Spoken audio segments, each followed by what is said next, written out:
No, I met Nkrumah and we became very close. And I found him not only extremely intelligent, very sophisticated individual, but a man who knew little about Marxism, because Marxism is a special study, but had great knowledge and understanding of the African situation. So that there was I anxious to get in contact and to be with somebody who knew about Africa. And here he was anxious to talk to somebody who knew about Marxism, which he recognized. We became great friends, closely associated. And he went back to Ghana and sent for me. And I went to Ghana and stayed there for some time, but I left after a while because it was inevitable. The economic and foreign banking interests and so forth, they were in charge of the African state. And at a certain stage, Nkrumah had to make up his mind which way he was going. And I didn't have to make up my mind as to which way I was going at all. CLR James is the most important historic figure as far as discussing the relationship between Africans of the continent and the diaspora is concerned. And particularly because of his personal relationship, with Osachukwu Kwame Nkrumah, the founding first president of Ghana. He also assumes a special importance in the history of Ghana and Ghana's contribution, to the development of Africa and the world in a wide span of fields, including, of course, academia and more specifically also sociology. I think CLR James has tried to grapple with the impact of European, imperialism on Africa, and the destiny of African people, all over the world. As one of the pillars of the Pan-African movement, he tried to use his connections with, African political activists who found themselves in Europe and the Americas, to try to retrace, African history. I mean, his spectacular work on the Haitian Revolution and Toussaint Louverture in terms of the Black Jacobins just shows the extent to which he was particularly interested, in Africa and African people, both of the colony and diaspora. And I think that it is that which made him draw quite close, in observing and also contributing to Nkrumah's work, in terms of African liberation and the emergence of the anti-colonial movement and the fight for independence, and also the securing of independence and the attempts to chart an independent path of development for Africa, which the likes of Nkrumah and Nyerere, attempted from a position of socialist orientation. And when you see the support he gave, people like Nkrumah and Nyerere, in terms of trying to relate their work to the program and objectives of the Pan-African, congresses, and then also being a critical friend, in relation to these people. Whilst, and I think that one thing that should be noted is that CLR James, as an African born in the diaspora, who had never really, seriously lived for long on the continent of Africa, respected the experiences that people like Nkrumah, Nyerere, and those who are attempting, to give Africa its own independently charted path to socialist, development, respected their opinions and did not try to impose, his perspectives on them. Though he also fiercely defended his right to express, his own opinions from his own ideological standpoint and his own experiences, of world history and world development. So in that sense, I think, for example, when he allowed the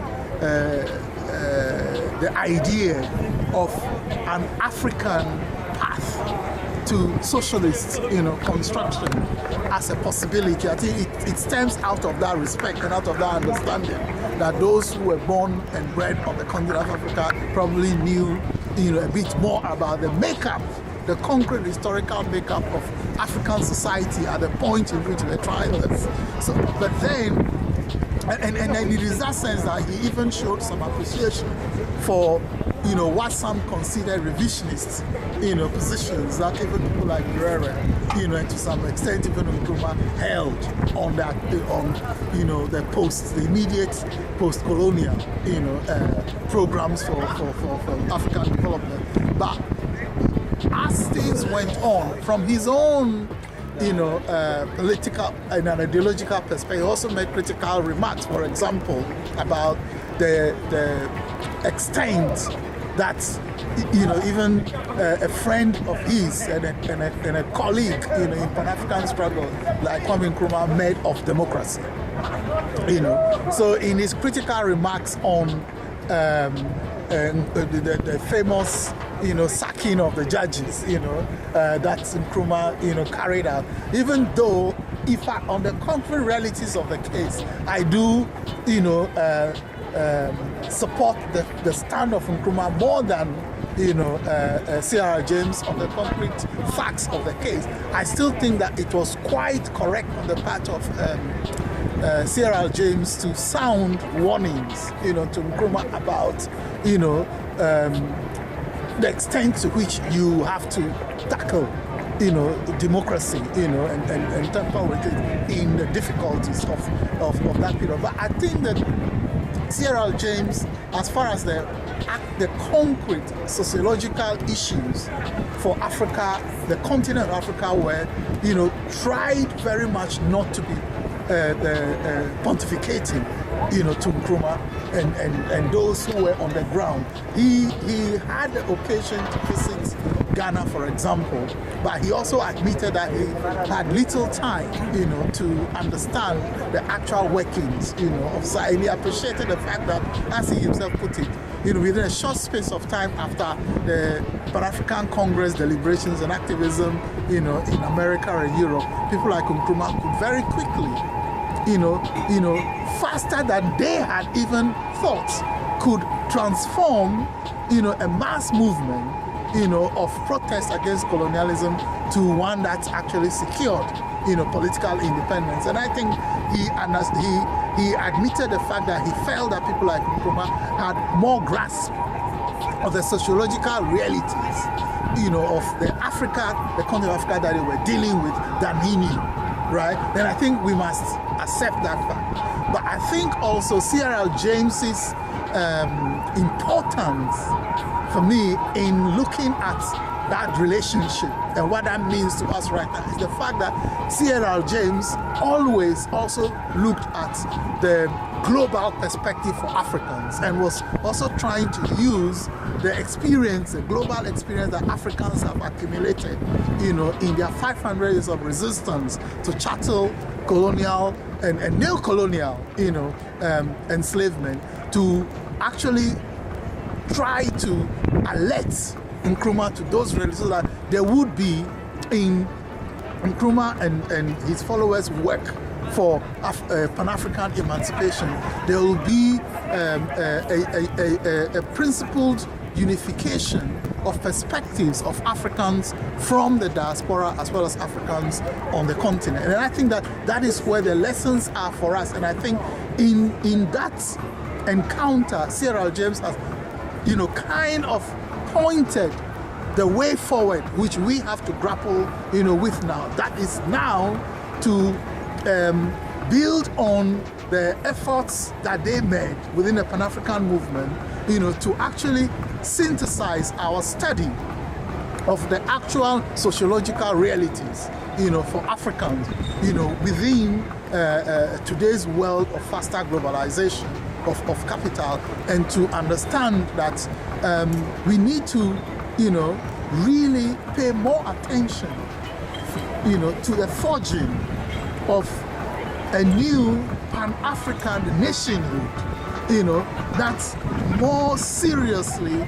integrates the experiences of Africans born on the continent, those, born and living, in the diaspora, into a kind of global whole, and that should actually guide us, in dealing with the everyday problems of Africans, both on the continent as well in the diaspora. And that is a challenge of our times. How do we develop independently, creatively, as the kind of organic, intellectuals, revolutionary intellectuals are the likes of C.L.R. James, Walter Rodney, Kwame Nkrumah, where, Cabral, Fanon, how do we develop, that concept, in practice of a Pan-African nation, in resistance, to the new mechanisms and manipulations of the global order, by a European imperialism that is still quite very, very, strong and continues, to dominate, through the workings of neocolonialism. I mean, C.L.R. James and Nkrumah are important to us to have laid the foundations, not just for research, but also for the practical scholar activist work, that needs to be done, in resistance. And I think that the academic terrain, particularly in Africa and the Caribbean and the Americas, is becoming quite fertile, for developing this. And I think that the fact that we now have a situation where, for example, there was the African Union and the CARICOM summit in London in preparation for, their meeting, I think, in October, 2007, points to the fact that, there is a challenge that academics, and all others who are concerned about African people in a globalizing world have to deal with. And that challenge is, how do we promote an integration, of our peoples, not just at the state level, but also at the level of civil society, at the level of academia, at the level of even grassroots intellectual work. How do we pull all of that together to contribute to the forging of a Pan-African nation? And I think that is the huge sociological challenge. A nation that draws upon the global experience of African people, not just on the continent of Africa, but, all over the world, not just in Americas, but all over the world, in Asia, all over the world, and then uses us to address what Africa is yet to experience, which is Pan-African nation, independent Pan-African nation. That for me is a huge sociological challenge that the current generation of scholar activists, have to meet. Without meeting that, they wouldn't be, meeting the challenges of time. I always like to remind us of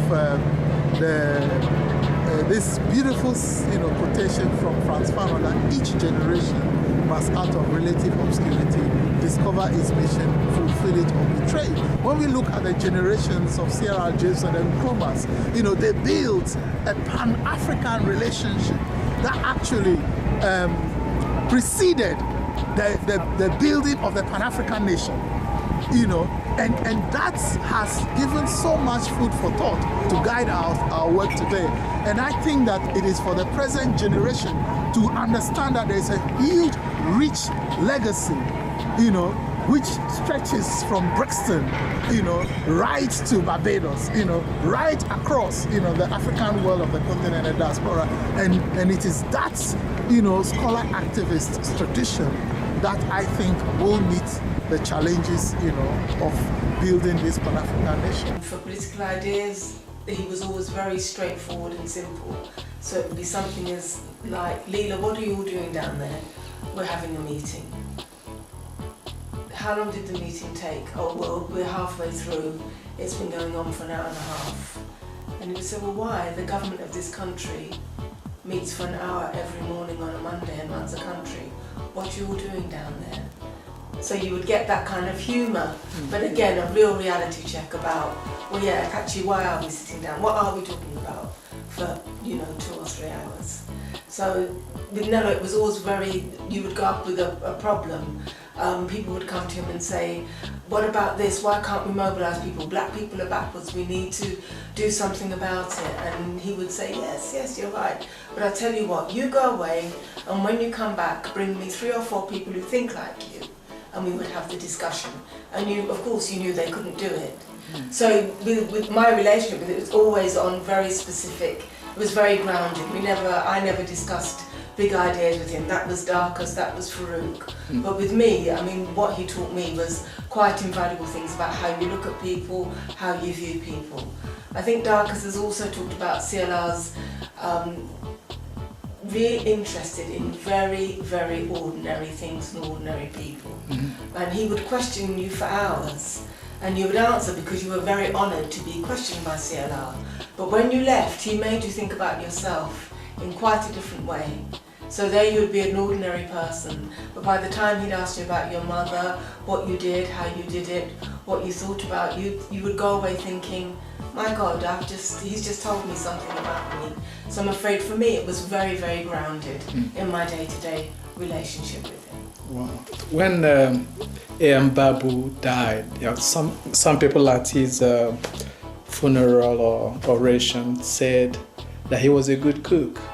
Did James ever cook for you? I don't know that James cooked, but James certainly knew about food more than anybody.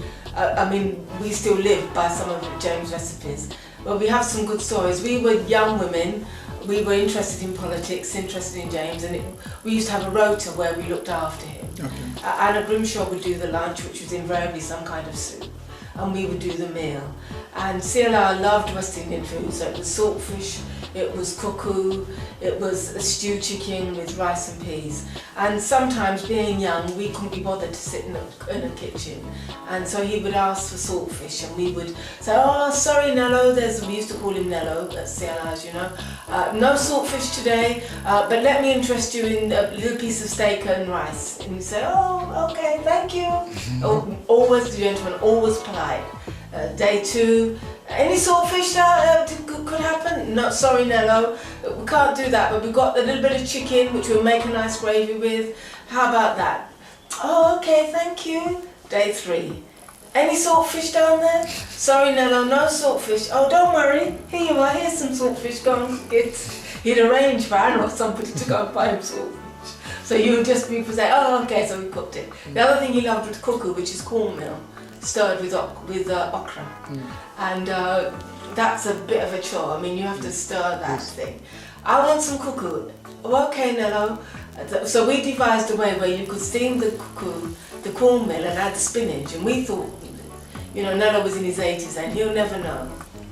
So cuckoo and fish today? Yes, Nello, cuckoo and fish. Steam the cornmeal, stir the spinach. Thank you. How was that, Nello? Because we would feed him. That's fine, thank you. Day 3, day 4, day 6. What would you like? Because he chose what he ate every evening. That's the other thing. A bit like my husband, I must say. You couldn't just say, you are eating this. Nello, what would you eat today? I'll have some cuckoo. Oh, no problem, Nello. And Leila, make it the real thing, eh? So, that you just knew all this. You couldn't get away with anything with him. But he decided what he would eat every day. You would go with a range of options, and I don't know about his abilities to cook. He must have been able to cook, but he certainly had a palate, and he knew he wanted that palate as he wanted it every day. Yes, I like the comment about the saltfish. I think there is a Calypso song about leaving the salt in my saltfish. Yes. Was James trying to resist the food Gestapo trying to keep Oh, absolutely. What CLR didn't want was us. I don't think it was so much that we were trying to cook, determine what he would eat, but he didn't want poorly prepared food. Okay. He knew we were rushing it. He knew that we'd stopped having regard for what he ate. And rather than say, you know, you're not cooking for me well, or you have no regard, that was his way of telling us, don't think you're getting away with it. I know what you're all up to in the kitchen. Because we would, you know, there were the people who could do the cooking and the fish, and we would go downstairs, and there were mainly 2 cooks, myself and my friend Pat, and other people who could, and between us we'd say, what's he want? And then we would decide how we would do a shortcut to giving him what he wanted. And that was him saying, don't give me any shortcuts, I want my food. That's interesting. Earlier I was talking to your husband about his love for Athens and Athenian democracy, but women were not citizens in Athens. And James may have tried to critique this in his comment on American civilization by commenting on the inequality between men and women in America and how that had to be solved for America to become even more democratic. Yes. And you could say the same here in Britain, where he lived for a long time, that women were not very active in politics.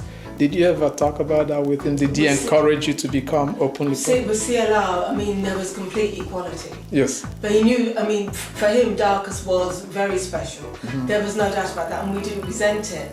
But in terms of having a discussion about anything with CLR, whether you were a man or a woman, there was no difference.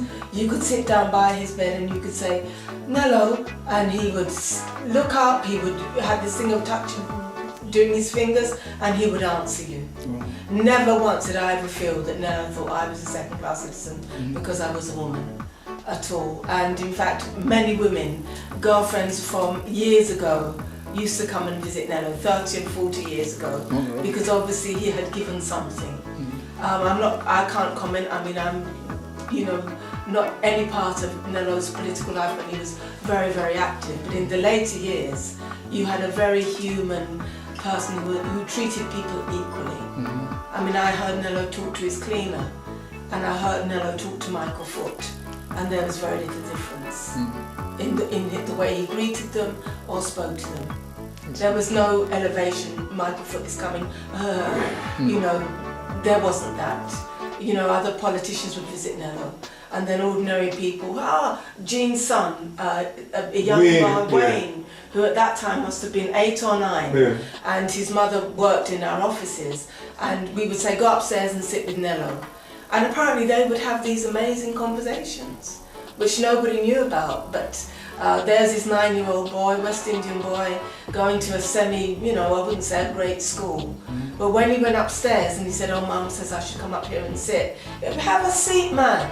And he would just talk to him, and he had that remarkable ability. I've never met anybody, apart from Darkus, who's got the ability of a complete classless orientation to people. That's interesting. He wasn't swayed in any way by status. And in fact, that leads me to my story of when the Queen Mother came to Brixton. Queen Elizabeth's mother came to Brixton. This is when they were doing a whole thing about race relations after the 81 riots. And Anna Grimshaw went to Nello and said, and they'd invited CLR to go to be part of the reception to meet the Queen Mother, and Anna went and said, Nello, you know, the Queen Mother's here, and she's in Brixton, and you know, they want you to go. And he said, why would I go? The bourgeoisie have nothing to offer me.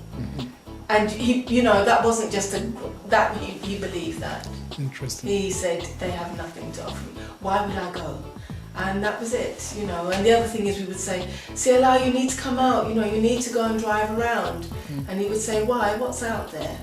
And you kind of knew this was a man who had so much, you know, what would I learn if I got in a taxi and drove around London for a bit? And just small things with CLR. Never the big political debate, I would say, with me, but small things like, where are you off to, Leila? My hairdresser. Where's your hairdresser? In Clapham. The clerical middle class. You just got it there, you know, and then that made me think, yeah, Clapham, that's true. It is the clerical middle classes. So for me, it was the kind of daily little touches he used to give me, which just live with you, really. Were you alone as a woman in Race Today, or were there men? No. It was a women's organisation. In Race Today? Oh yeah, there were more, but there were more women than Pat, Lorraine, Leila, Jean, Bees, Mom. Well, there were more than you all ran the place. Yes, no, most certainly. The women ran the place? Oh yeah, we ran, yeah. Yes. Okay, so you didn't see any of the criticism of the Black Power movement in America that they were... No, well, I was in Black Power in Britain, and then it was there that women really came to the fore. Oh, right. We had all those issues in Black Power in England, because he was a member of the Panthers, I was in the Black Unity and Freedom Party, and we fought out the women question there. Oh, right. Yeah, I mean, the way some of the men were persecuted in his organisation, some were made to eat boot polish, some were put on trial. Women were... No, black men were put on trial. For what kind of... For being with white women, for being unfaithful. Being unfaithful. One was made to eat boot polish. I mean, no, we were strong women. I mean, that wasn't an issue for us at all. So it would have been an issue to know that, for example, James's first wife was Chinese. Would that have been an issue? No, not then, because we'd become more advanced in our thinking. Okay. In Black Power days, that would have been a real issue. But wouldn't that be political blackness, that the Chinese and the Indians were regarded as black too in Black Power? Yes. Well, with CLR, it was never his Chinese wife, it was his white wife. It was any man who associated with a white woman was a traitor. Yes. So that was Black Power. But by then we had moved on. I mean, we'd got more sophisticated in our thinking, very much in terms of class, black working class issue. We'd moved on from that initial, which we've all been through. I mean, he too's been attacked as a black white woman lover. I mean, haven't you? Yeah, my first wife. Yes. So and I said, if I'm in Greenland, no, I'm going with the next keeper. So no, we'd been through that in Black Power. By the time we were in Race Today, it was a much more refined political argument of what we needed to do and why. Interesting. Very class-based, very. And we saw our allies as the Irish. Jerry Adams visited Race Today. We wanted to make links with white workers. We saw ourselves very grounded in the working class movement. You've been to Trinidad? Yes, about 5 times. Okay, but what I've noticed in Trinidad is that women are very advanced in, well, the professions as professionals. And in the classrooms, we have 70% women in UE. In my classes in sociology. In the National Health Service where I work. What percentage of that is Indian? I think, I haven't checked, but I'd like to find out. It is predominantly Indian, but I don't know exactly the percentage. But I don't make any difference. But I work in the National Health Service, and the majority, 70% of the managers in the health service are women. Men in management in the health service are in the minority. Yes, but in terms of higher education, students coming in with a overwhelming predominant of women is rare in the whole world. It's rare. So but that's very much so in England. Have you some wine in there for me? Yeah, that's very much so in England though. They say girls are doing much better at school than boys. Yes, in this overall SCE exam, girls topped the high scorers. Yeah. You think the work of people like James may have been responsible in inspiring many more girls to do their best? I think with James, there was always, whenever you met him or heard him, you knew it was equality, that you were equal to do anything. Okay, boys and girls can do as well. Okay, interesting. Wow, so if you were to say that there is one lesson you learned, the most important lesson you learned from the work of James, what would that be? That it's the people at the bottom. If you want to know about society, talk to those at the bottom, not at the top.